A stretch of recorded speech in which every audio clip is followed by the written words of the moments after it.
Je n'aurais jamais pensé que le simple fait de mettre un casque de réalité virtuelle pourrait changer ma perception du monde. C'était un modèle dernier cri, et on m'avait dit qu'il offrait une immersion inégalée. Curieux, je l'ai posé sur ma tête, impatient de découvrir des paysages enchanteurs et des aventures épiques. Mais dès que l'écran s'est allumé, j'ai su que quelque chose n'allait pas. Un frisson glaçant a traversé mon échine lorsque je me suis retrouvé dans une forêt sombre, les arbres se dressant comme des spectres sinistres. Je m'étais trompé de jeu, ou peut-être que c'était le jeu qui m'avait choisi, car il semblait connaître mes peurs les plus enfouies. Les cris lointains d'une créature inconnue résonnaient à travers les bois, et chaque pas que je faisais s'enfonçait dans un sol qui semblait vouloir m'engloutir. Mes instincts me hurlaient de retirer le casque, mais une force invisible m'en empêchait. Plus je progressais, plus le décor devenait cauchemardesque.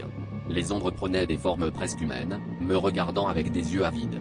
C'était comme si le jeu s'adaptait à mes terreurs, rendant chaque instant plus terrifiant que le précédent.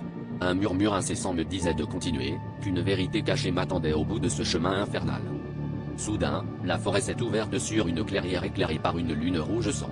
Au centre, un miroir ancien reflétait une version distordue de moi-même, un sourire malveillant sur ses lèvres. Ce que je voyais dans le miroir n'était pas simplement une version de moi, c'était une entité qui semblait vouloir échanger sa place avec moi. Pris de panique, j'ai tenté de fermer les yeux, de me rappeler que ce n'était qu'un jeu. Mais les battements de mon cœur résonnaient si fort que je craignais qu'il n'attire cette chose vers moi. Alors que je me tenais là, figé par la peur, le miroir a commencé à se fissurer, libérant une ombre qui s'est précipitée sur moi. Le casque m'a arraché à cette vision cauchemardesque, mais le soulagement fut de courte durée. Le reflet dans mon miroir réel affichait toujours ce sourire malveillant, et je compris que le jeu ne s'était jamais vraiment arrêté.